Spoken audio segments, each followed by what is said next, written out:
All right, this is Billy with Permapasture's Farm. Well, it's moving day for the chickens, and I'm not at work today. I'm at home on the farm, at the farm we're building. Well, as you can see in the background, the chickens are in there. They're pretty excited and ready to get out. And as you can also see that they're in between this swale here and the swale on the other side of them. Now, they've been in there for about a week behind the sheep that were there prior to that. Now we're going to move them from here into the next swale on the top side of the very top swale that we have, and we're going to let them go in there and knock out the grasshopper epidemic we have right now, and they're doing a fantastic job doing it.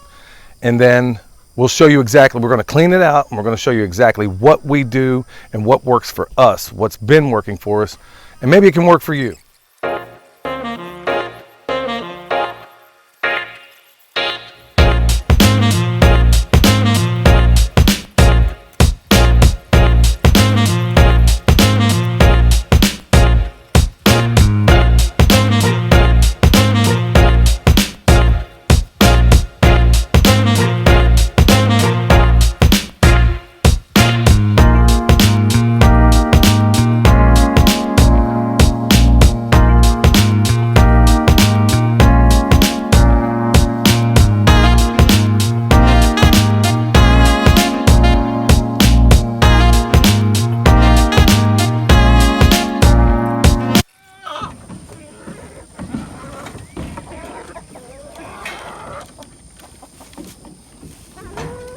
These are happy birds. In fact, they're going to spend a fair amount of time just foraging. We could put food out, but they won't even touch it.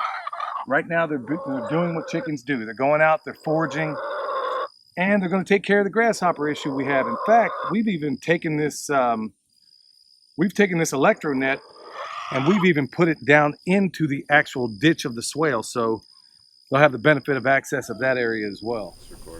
All right, this is the fun time. And it's really not that hard and not a whole lot of work. Now the chickens are out, they're on new pasture. And folks, like I said, this is exactly what I love most about doing this. So now that the chickens are moved, we get to clean this out. But you know what? You take a whole new value in doing a little maintenance and cleaning when you realize the benefit of doing it. So we designed this chicken tractor. I think this was our third model. The one I got at work is our fourth model. Now the first one was designed, it was basically Jeff Lawton's chicken tractor on steroids, where we designed it to be pulled by one person. That was our first model. Then the next one was to be pulled by a female, because my wife, in a lot of times, she has to do all this stuff. She has to be able to pull this thing and do all this other work. So that was our next model. The last model, the one I have at work, I made it light enough, and with these outriggers, it's not a problem. Made it light enough to where hopefully a little girl can pull it. So folks with kids could easily have them come out and help with the chores. Like I said, this isn't our best model. The model I have right now has an automatic chicken door, the whole 9 yards. This was model number 3. And we got in the works, believe it or not, with my friend Eric Sider, we've come up with a way for an even better model.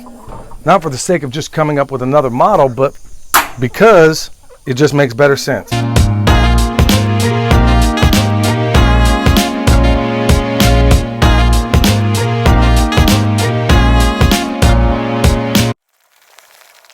right, here we are in the top swale. Now, in most cases, everybody would be wondering, what do I do with all of the rubbish that came out of the chicken tractor? Well, it's a waste stream in most cases, but in permaculture, it isn't. This waste stream is a great benefit for this tree, and we do it all year long. I mean, people may argue about when is the best time to do it. Well, we either dump it into the ditch of the swale or we put it around the trees when they need it. And, you know, it's worked well for us in previous properties. Like I said, this is one of those things where I'm telling you what works for us and what has worked. And if it's worked, we haven't had any problems, we have phenomenal growth, then we're going to keep doing it. So instead of using the pitchfork, look, yeah, I know it's got chicken poop all in it, but I got these gloves.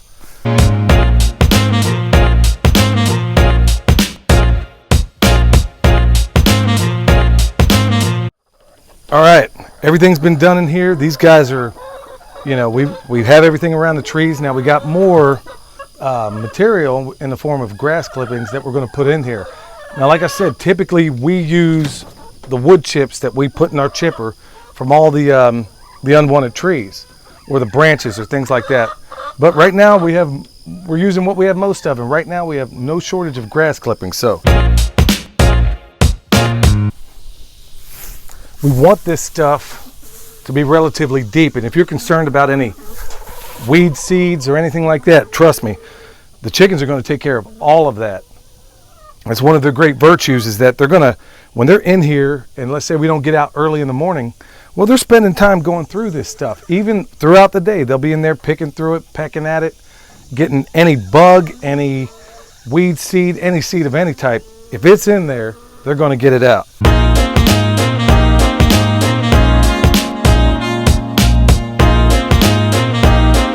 That's a wrap. Everything's cleaned out, everything's good. Their waste stream is a benefit to our plants.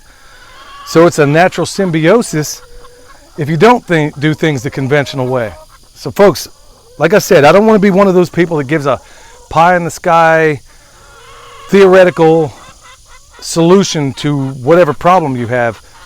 Permaculture is already innovative. I don't need to do anything different. I don't need to reinvent the wheel. I'm just taking the incredible information given to me by fantastic influences and just applying it here at home. There you have it. Happy chickens, happy trees, happy people. See you next time.